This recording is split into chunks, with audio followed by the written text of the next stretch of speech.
Coming up on News Live at 6, we look live at the place of remembrance as SU looks back and acts forward. Remembrance Week comes to a close with the rose-laying ceremony and the convocation, the sights and sounds from an emotional day here on campus. News Live at 6 starts right now.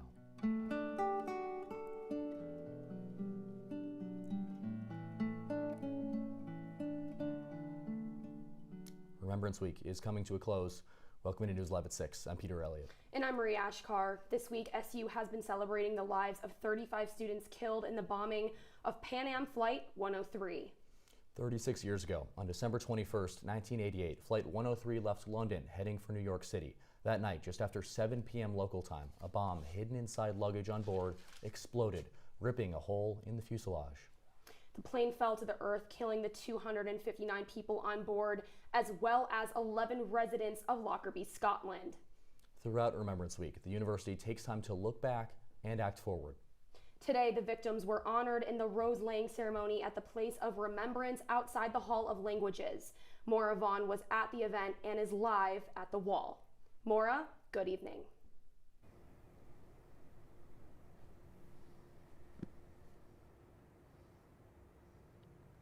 Peter, Marie, good evening. Today, the Syracuse community came together to grieve the 270 lives lost 36 years ago. 35 of those lives were Syracuse University students. Today, the Remembrance Scholars honored them by laying a rose and sharing how they plan to not just look back, but act forward through their senior year and beyond.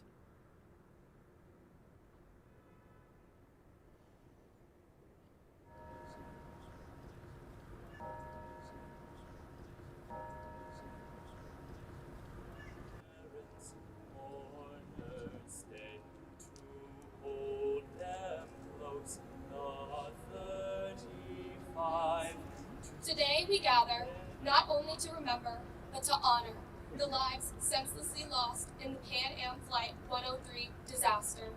They were sisters, brothers, daughters, sons, and friends. We are sisters, brothers, daughters, sons, and friends. I act forward. I'll act forward. I am acting forward To find bliss in each moment I live and every person I encounter. By carrying Timothy's legacy and memory with me during my service in the U.S. Army and beyond. by paying attention to not only science, but also to others' unique socio-cultural backgrounds. By getting my MD PhD and working as a physician scientist to develop treatments for neurodegenerative diseases. May we be safe. May we have joy in our lives. A rose's thorns are sharp, but their petals are delicate and fragile, showing just how truly life is fragile. Hug your loved ones tonight. Reporting for CitrusTV News, Maura Vaughn. Back to you guys. Maura, thank you. Now we'd like to take a moment to honor the 35 SU students lost in the Lockerbie bombing. On your screen will be Stephen Russell Burrell. He was known for his sense of humor and his warm smile. Kenneth John Bissett was a Cornell student studying abroad through SU. He had dreams of becoming a writer. Stephen John Boland was a Newhouse student and brother of Delta Tau Delta. He is remembered for his love of the Beatles. Nicole Elise Boulanger was a musical theater major with a love for acting and set design. Timothy Michael Cardwell was a VPA student and sergeant in the 403rd Army Reserve National Guard at SU. Theodora Eugenia Cohen had a passion for theater. She even went twice a week to see shows while studying abroad in London. Gary Leonard Colasanti was an avid skier and a member of Sigma Alpha Epsilon at SU. Scott Marsh Corey was said to have an infectious exuberance for life and a great sense of humor. Gretchen Joyce Dater went to the Maryland Institute of Art, but was studying abroad in London through SU. She wanted to teach elementary school art. Shannon Davis studied human development at SU and dreamed of one day operating a daycare. Turin Michael Ergene was an actor and a member of SU's men lacrosse team. John Patrick, or J.P. Flynn, was a Colgate University junior and a player on the men's basketball team. Pamela Elaine Herbert was a Bowdoin College junior who won many academic awards during her college career. Karen Lee Hunt had a passion for magazine writing and poetry. She was a sister of the Pi Beta Phi fraternity. Christopher Andrew Jones was a junior known for his sense of humor and loyalty to his friends. Julianne Frances Kelly was a prolific writer. She was pursuing a double major in political science and PR. Wendy Ann Lincoln was an art major specializing in comm design, graphic illustration, and photography. Some of her art was on display at a student art show in London. Alexander Lowenstein was looking to pursue a degree in clinical psychology so he could work in a psychiatric clinic after he graduated. He was a brother in SU's Zeta Psi chapter. Anne Marie was a grad student who worked as a counselor for drug and alcohol abuse. Richard Paul Minetti was a junior known for his ability to make the most of every day. Ann Lindsay Otenisak was a junior at Western Maryland College. Her goal in life was to work with deaf children. Peter Raymond Pierce was coming home from Florence, where he was pursuing a master's to teach design. Frederick Sandy Phillips was vice president of the Student Government Association at Syracuse. Sarah S.B. Phillips was a junior at the University of Colorado Boulder. She studied abroad in London through SU and saw plays while she was there. Louise Ann Rogers was a senior at the Maryland Institute of Art, who was known for her colorful and offbeat personality. Thomas Britton Schultz was a junior at Ohio Wesleyan University who was planning on attending law school. Amy Elizabeth Shapiro was a passionate writer and photographer who worked for multiple publications during her time on campus. Cynthia Jones Smith was studying fashion and design marketing. She was a member of the Delta Phi Epsilon sorority. Mark Lawrence Tobin was a Fordham University student. Since he was a child, his dream was to become a television sports announcer. Alexia Catherine Ciceres was a Newhouse junior who played for SU's women's volleyball team. She was a talented photographer. Nicholas Andreas Varinos was a photography major known for always telling people to, quote, go for it. Keisha Whedon is remembered for her love of children and her dedication to music. Miriam Luby Wolf was a lover of the arts. She studied dance, dramatic literature, acting, and more. And Scott Christopher Saunders was a Colgate University senior who was wrapping up his second study abroad experience in London, what he called his home turf. Saunders was a talented photographer who snapped pictures in London and at Camp Dudley in the Adirondacks. An editor of the Colgate Political Review, he was looking forward to pursuing a law degree. Two students, Eric and Jason Coker, are no longer being formally represented as a part of Remembrance Week. The Coker brothers' parents asked for them to be removed. 2 years ago, anti-Semitic material was discovered in archival letters written by the twins. Now, the university recognizes the other passengers as well as the pilots and crew aboard the aircraft during remembrance events.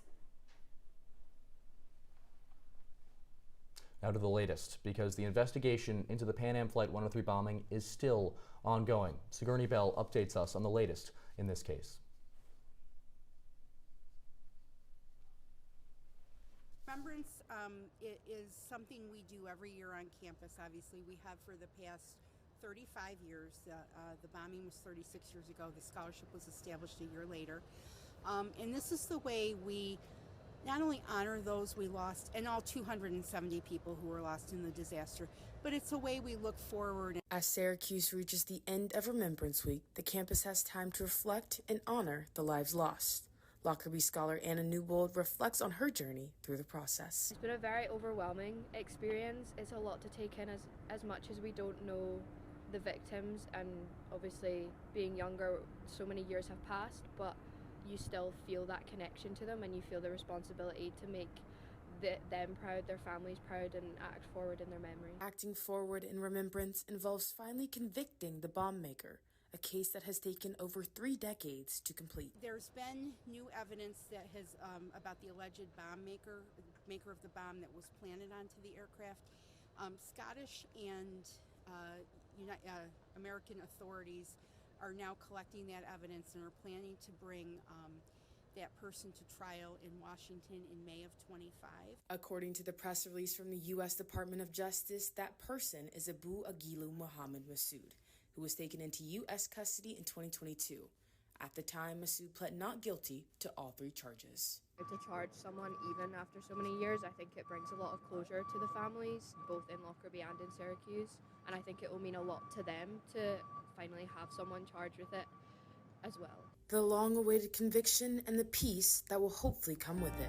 I'm Sigourney Bell, reporting for CitrusTV News. Sigourney, thank you so much. Well, following the rose-laying ceremony, the scholars and families in attendance walked to the convocation. Our reporter Charlie Goldberg is at Hendricks Chapel now. Charlie, what does this event entail?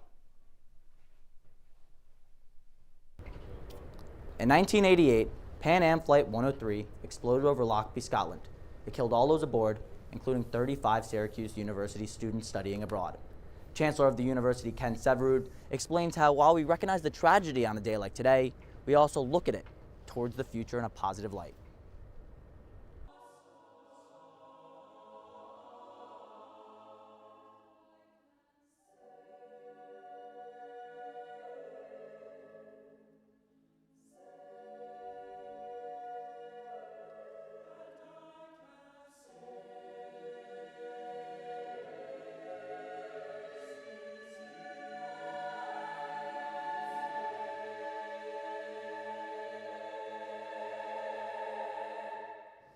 We're in a few minutes from a group of people on a plane and on the ground, joyfully anticipating and celebrating the holidays at home, celebrating with acts of joy and love. We went from that to a terrible act of hate that left sundered lives and debris on the ground and in our hearts. And it felt like the scar would never really heal. And what we've done today, what we do at the end of every Remembrance Week for more than 30 years, is that we have just as abruptly reversed the narrative. This convocation really celebrates amazing students who embrace the best of the people who were on the plane and on the ground in Lockerbie. These scholars we're celebrating today in the ceremony are literally a thrill of hope so a weary world can rejoice. We rejoice in each of them today in this ceremony. And now it's our time as a community to reflect and recognize the tragedy going forward here on campus. Charlie Goldberg, CitrusTV News. Such a beautiful ceremony. Charlie, thank you so much. Well, still ahead on News Live at 6, big changes could be coming to the town of Clay, what residents are saying about a new town center. Plus, Chancellor Severud addressing the future of college athletics, his plan to preserve women's and Olympic sports.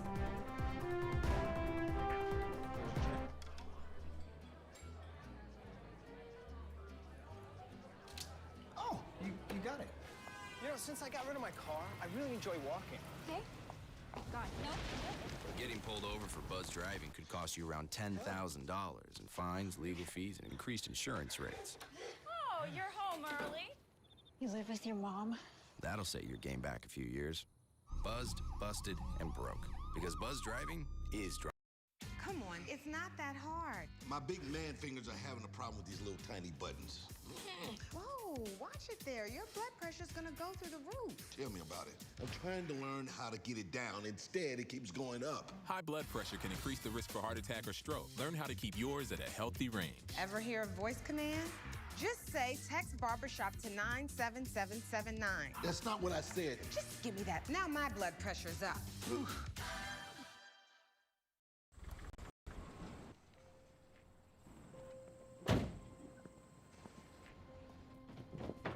Dad, they took over my bedroom. Come on, come on. Okay, Dad. 1, 2, 3.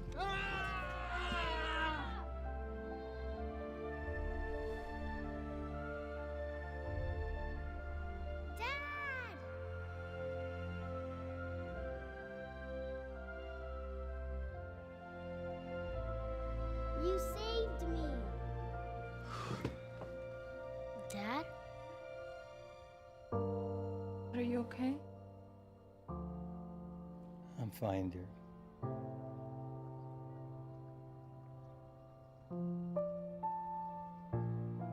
Your hero needs you now, and AARP is here to help. Find the care guides you need at aarp.org/caregiving. You're watching Citrus TV News, live at 6, with Peter Elliot, Marie Achkar, and Michael Lamorte. Now, your campus news leader continues. Welcome back to News Live at 6. Syracuse University Chancellor Kent Severud is once again warning of the wave of changes coming to college athletics. In a message to the University Senate, he highlighted how important athletics are to SU's brand, and that currently changes favor schools in the SEC and Big Ten.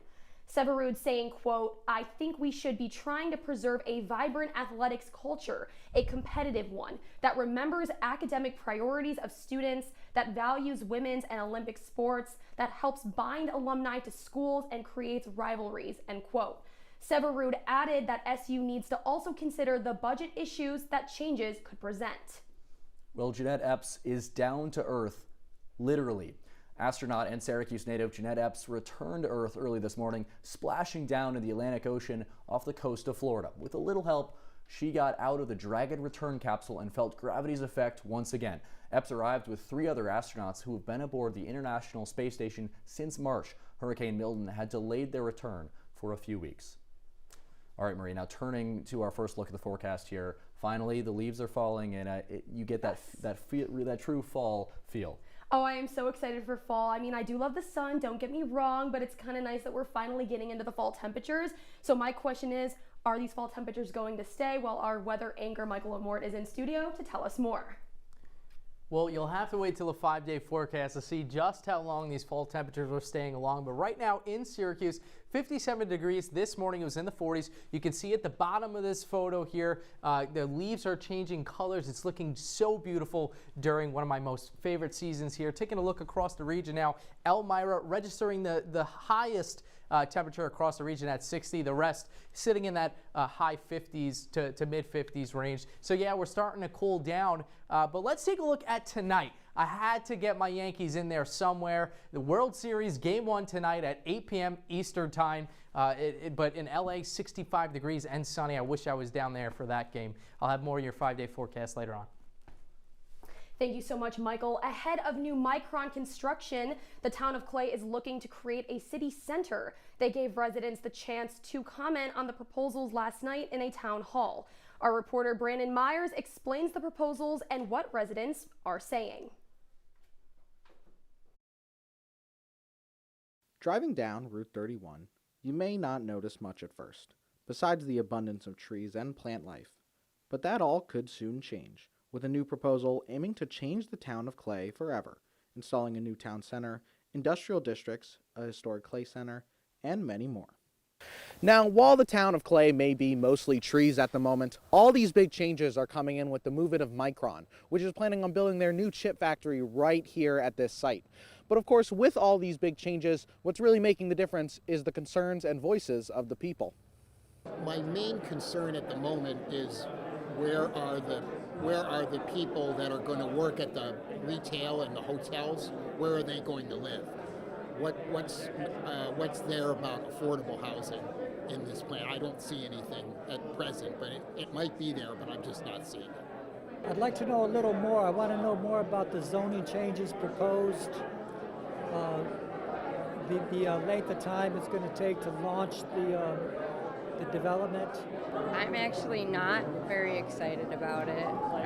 I'm concerned about the health issues, the pollution that is going to be coming our way. Despite some concerns, Clay's town supervisor, Damian Ulatowski, feels that some changes are necessary.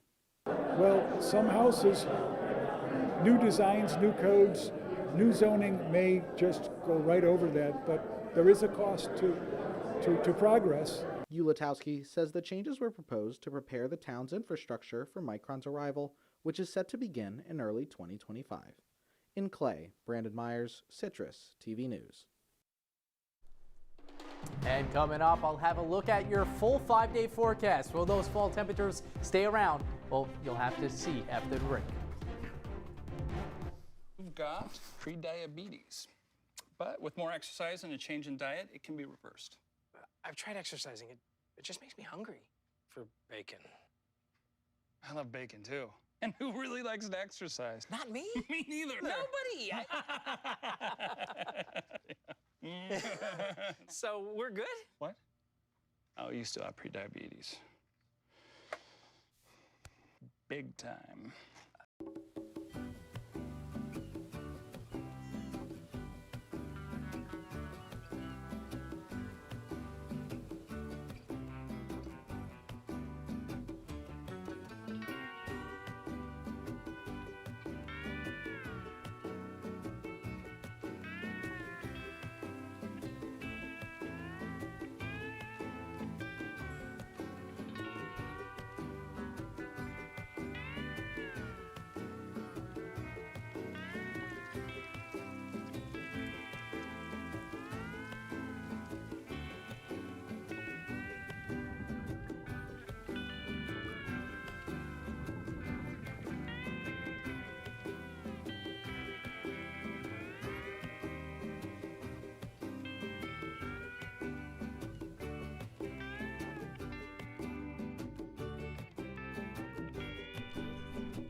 from the Citrus TV Weather Center.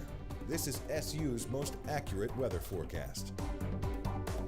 All right, welcome back to your Campus News Leader. Taking a look now at that 5-day forecast. As you can see, 59 degrees today and cloudy. We're going to look into Saturday, 35% chance of rain in the afternoon. The rest of the weekend, Sunday through Monday, partly cloudy skies, low to mid 50s. And then Tuesday, we're going to start to warm back up again. So maybe we're going back to that early fall with the 63 degrees, the high. But let's take a look at your weekend. We have a lot of events going on. There's a thrift vintage pop-up shop. You can find all of these events on the Syracuse calendar website to get into that fall spirit and really enjoy what's going on. My most personal favorite is Saturday, as I move to the other side, a Halloween dog parade. I will definitely be going there. You guys should as well. But also this weekend, a lot of sports going on. I know Adam has more on that. Thanks, Michael. Syracuse football falls to Pittsburgh last night and has fans wondering when basketball season is going to start. Sports coming up next. Stick around. If you're buzzed and doing this to make yourself feel okay to drive, you're not okay to drive.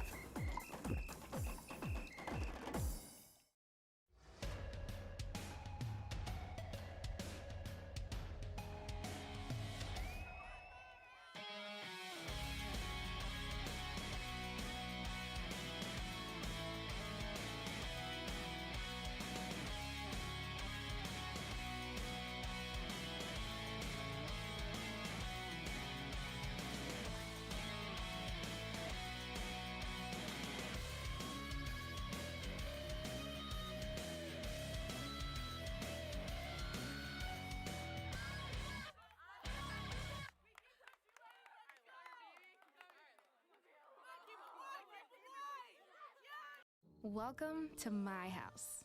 Lately, not my happy place. Everybody's pretty tired of each other. The parents were not themselves. My little brothers were morphing into small creatures. The walls were closing in. Clearly, a case of too much family, too close, 24/7. And there's a lot of that going around right now. If this sounds like your house, try going someplace new. YourLifeYourVoice.org.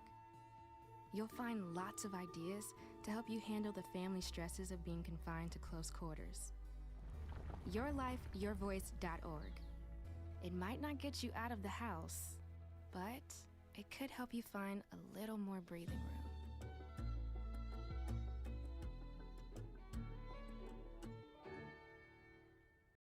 And now, your Citrus TV Sports Report. Syracuse football continues a historic losing streak to arguably its biggest rival and looks to bounce back after a terrible Thursday night football performance. Welcome to sports. I'm Adam Avin. Before we look at the events that took place in Pittsburgh last night, we need to go down the coast to South Carolina because our very own Sam Reese is at Clemson University, where our other football team, SU men's soccer, will be facing off against the Tigers tonight. Sam, good to see you, my friend. What should we be expecting from this matchup?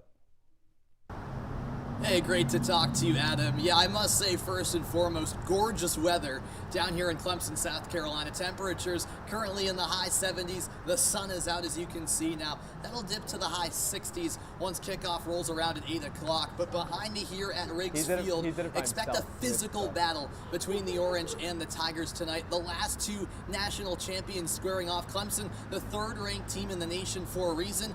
And now that it's just the second to last game of the regular season for Syracuse, it's really now or never. If they want to boost that resume and punch a ticket into the NCAA tournament, you need at bare minimum a draw in what will be a hostile environment. This is a stadium that holds 6,500.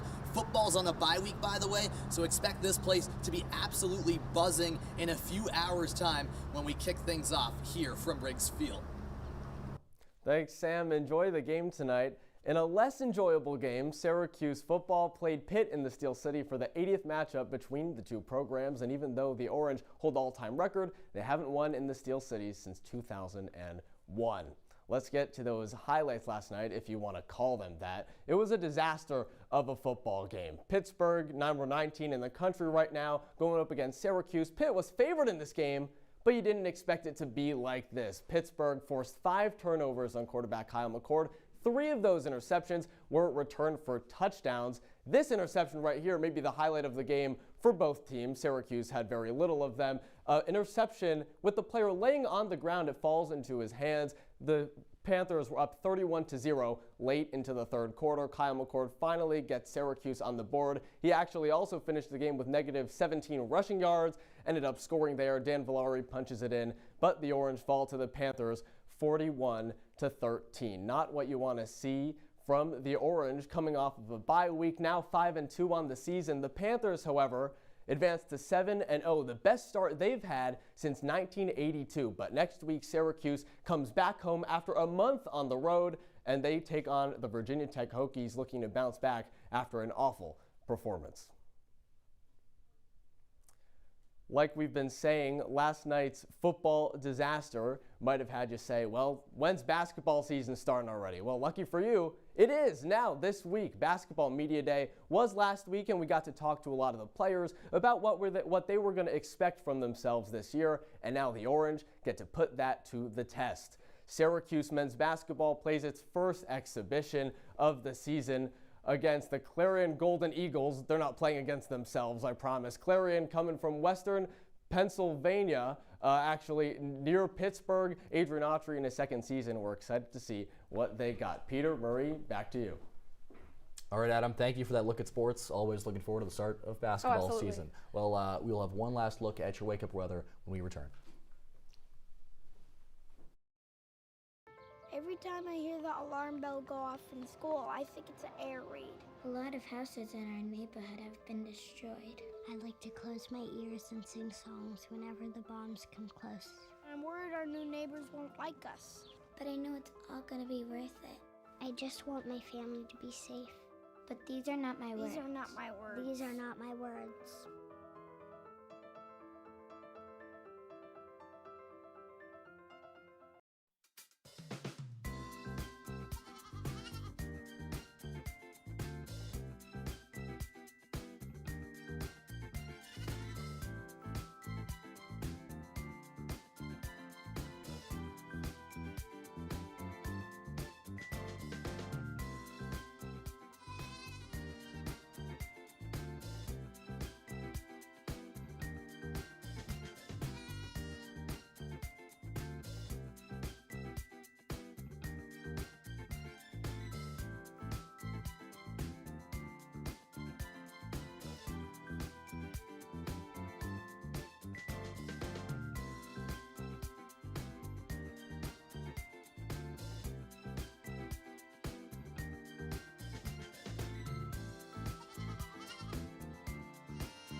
All right, welcome back. When you wake up, 50 degrees and clouds. Not the greatest, but that's what it is, guys.